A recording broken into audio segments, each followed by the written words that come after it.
Hi, I'm Vaness Henry, and welcome to my latest insight. If you're a human design lover like me, you may have heard of a concept called radical transformation.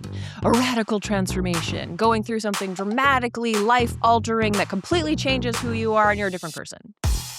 When you're studying the human design variables, those 4 arrows that flank the head of your body graph, there's a concept called radical transformations, where you go through these 4 transformations across the 4 variables that affect your body and your personality. But oftentimes, we don't really know what a radical transformation is in practical reality. It's not always like leaving the person you're with romantically. It's not always changing and quitting your job, or it's not always moving away to some faraway exotic location, totally overhauling, your life. Although it absolutely can be that. It absolutely can be that. Sometimes that is precisely what's necessary and what's needed to happen, but not always. Sometimes you're just feeling a little sluggish or slow, or like you're moving through molasses, or things just aren't clicking anymore, and you need to put yourself into some type of little experiment where you can make these adjustments. So, when you are experimenting with human design or you're studying human design, how it begins is you're taking in a lot of information and a lot of theory. And sometimes it can be hard to hold or hard to understand because it might go radically against how you've been living, especially if you've been conditioned to behave or live or exist in a certain way that is really unnatural to you or unhealthy to you.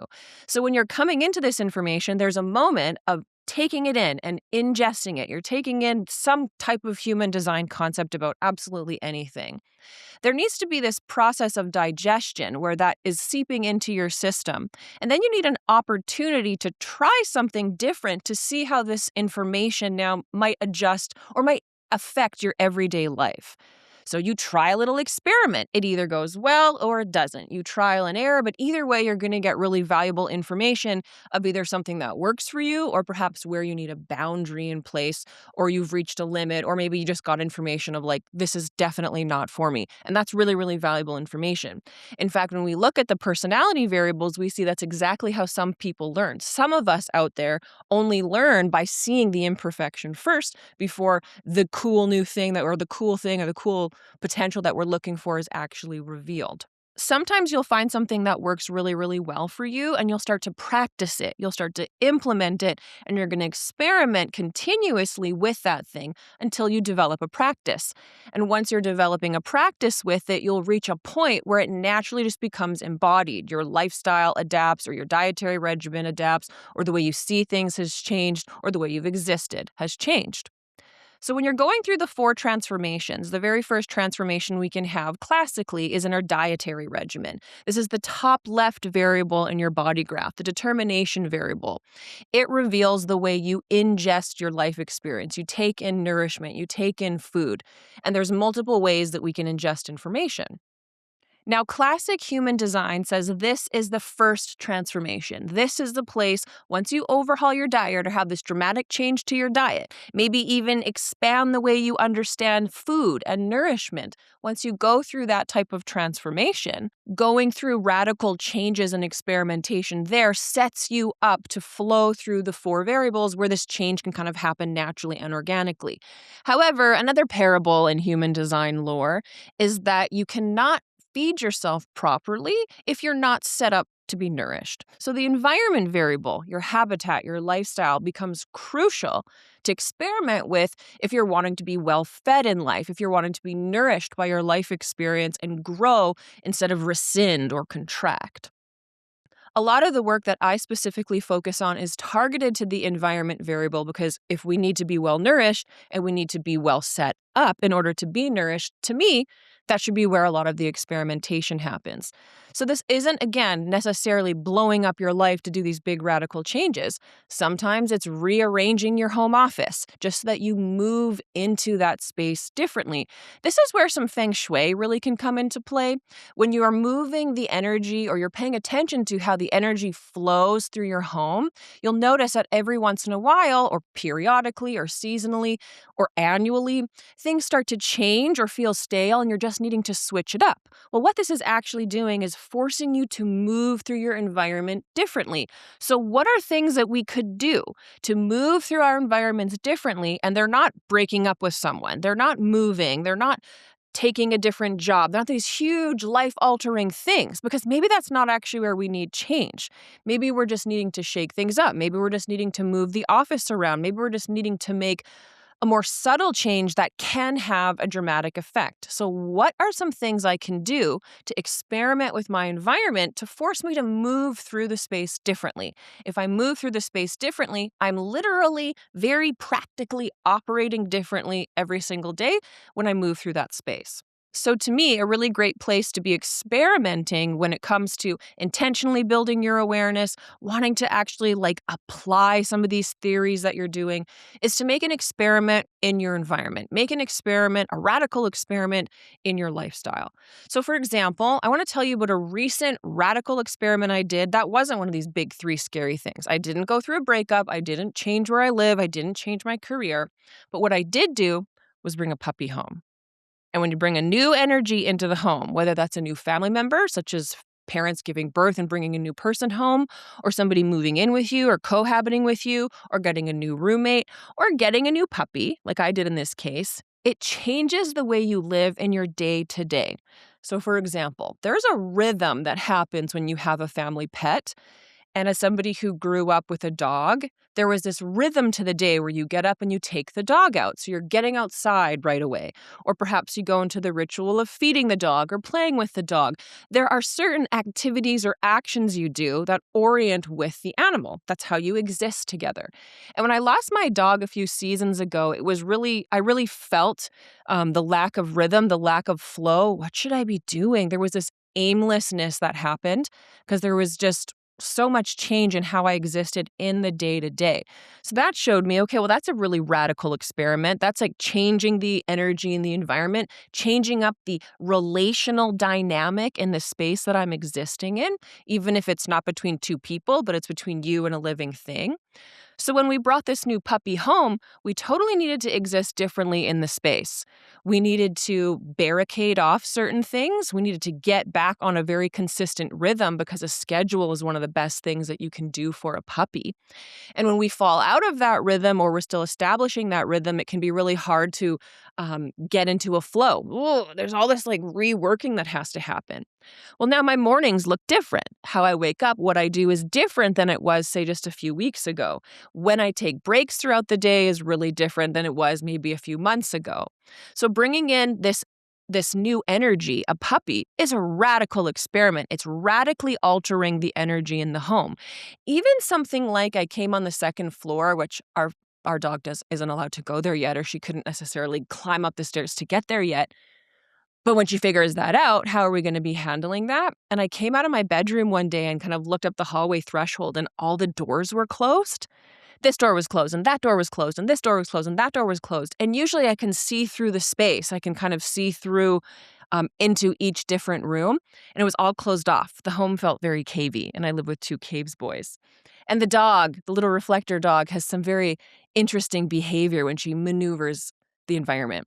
So we wanted to block her off so if she happens to come upstairs, she can't get into any of these rooms. But it totally changed the energy of how it felt to be upstairs, to come out of my room. Oh, right, everything was just a little bit more closed off, tucked in. Things that are usually left out are changed or found a new home. You can't leave your shoes on the floor by the front door. I hung my moccasins on a stick in the corner because I keep taking them and I don't want to keep getting them out of the closet and making all this noise. So I hung them on a stick.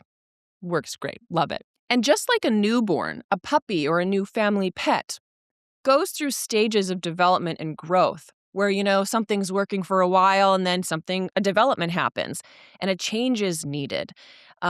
Maybe a certain style of training isn't working, an adjustment needs to happen. So there is this aspect of needing to approach life differently for a few seasons as you're living into this new lifestyle.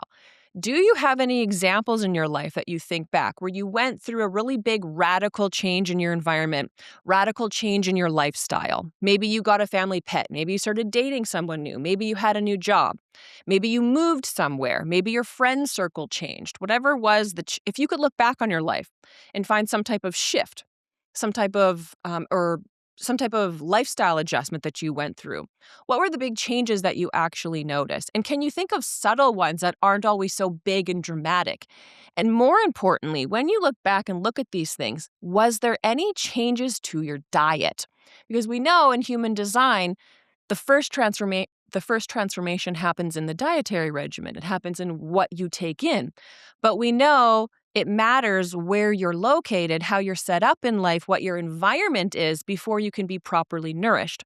So you could give a certain plant all the food all the water, all the sunlight and soil requirements that should work for its development. But if you've planted it in the wrong zone in the world, it's simply not going to grow.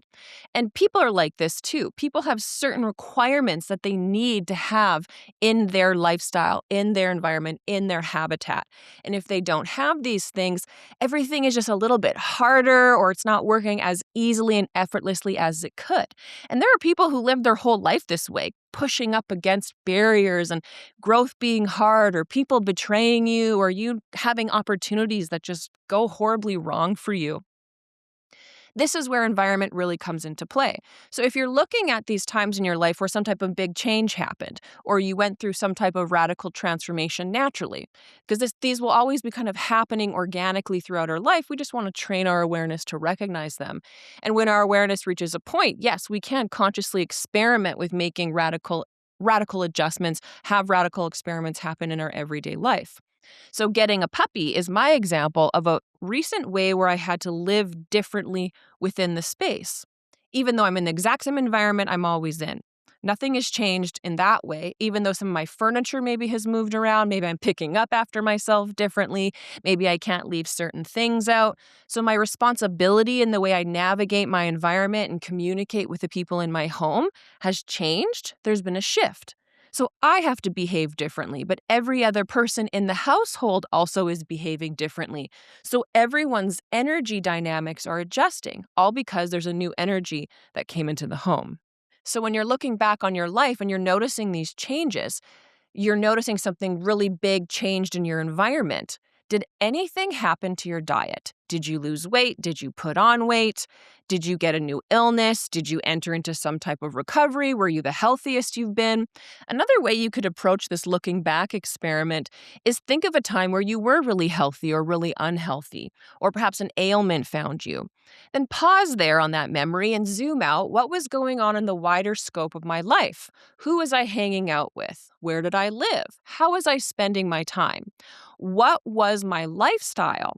And those things that reveal themselves are the specific areas where you would want to intentionally, radically experiment with your environment. Because if you see some of those things you were engaging in were unhealthy for you, or your health was suffering in that time, you know you likely need some type of boundaries or limits when you're engaging with whatever was going on in that type of lifestyle. Not everything is for everyone. And when you recognize some of the things that are for you, how can you continue to choose those things while also building your awareness of the things that are not for you? And only when you start experimenting with the lifestyle intentionally, of course, you're making healthy choices. Only then will there be a dietary adjustment that happens. Only then will there be some type of transformation in how healthy you feel and what you're nourished by. And if you're suddenly planted into a type of rhythm or a type of experience that's more nourishing for you, the body's designed to heal.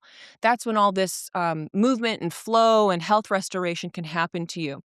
And when it's in the case of if you're already really, really unwell, experimenting with your environment variable isn't necessarily going to cure you overnight, especially if you have a very serious illness, that is, being deemed incurable or something that you're going to have to live with forever. Okay, well, how can we set you up to be most comfortable so that your body can do its best in being properly nourished in whatever way that you are designed to be nourished? Okay, so what is a radical experiment? It's when you change something or you experiment with something in your everyday life and it forces you to behave differently. I have some terms that I like to recommend around this. Not all of us have willpower, and sometimes we want to make a radical change and we're like, I'm going to get up every day and I'm going to hike. And we don't want to set ourselves up for failure. So sometimes making the radical change is something that is a little bit more dramatic. It doesn't call on your willpower reserves to function, especially if you're somebody who has an undefined heart and you have nothing to prove and you're not necessarily engaged in consistent willpower. Why would we set you up to fail? Why would we set you up to do this thing that you're going to commit to and have to live differently for this set of time, blah, blah, blah? No, I'm not super into that. But doing it some type of experiment where it simply forces you to change. There is no other way. So for example, let's say you bring a puppy home. I suppose you could get out of that. If the puppy is really not a good fit for you, you could find the puppy another home. But I'm not of the mind of doing that. You adopt this family member, you figure it out, you bring them home. You could, in theory, get out of it, but it's much harder to change your mind, I guess you could say, or change your route. Change your route after that. So you're forcing yourself, you're not calling on your willpower to force you to get up every day. The puppy is going to do that for you in this example.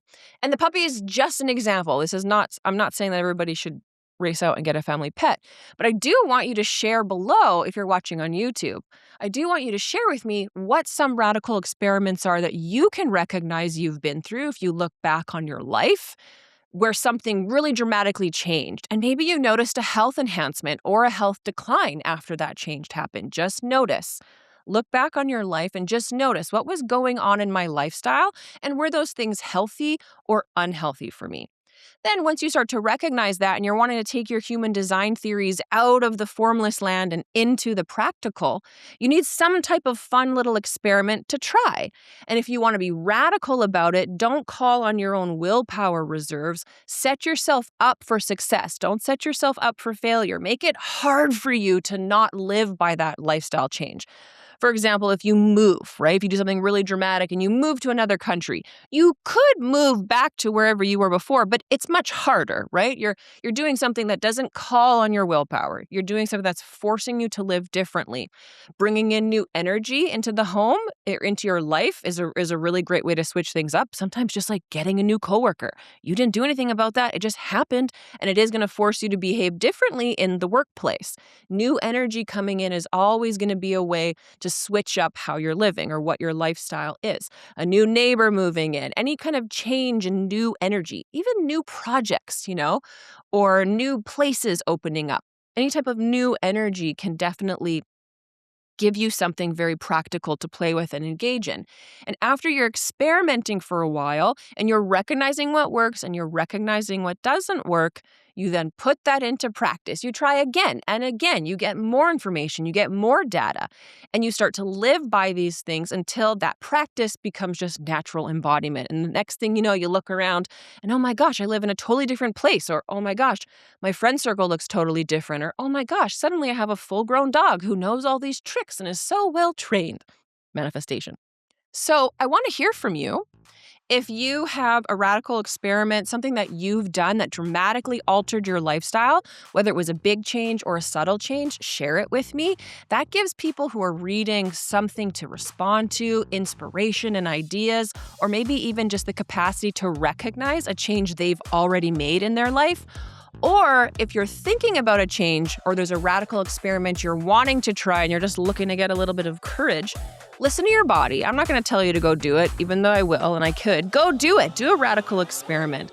It's more important that you're not listening to that, but listening to yourself. What your body is saying and listening to your inner authority is going to be the way forward throughout 2026 and beyond. And we're going to be challenged this year with many opportunities to experiment with that. So if you're wanting to do a radical experiment, this is a little brief kind of outline that you can play with, try on, see how it works for you. And don't forget to subscribe to my channel and let me know in the comments below how you are radically experimenting in your life.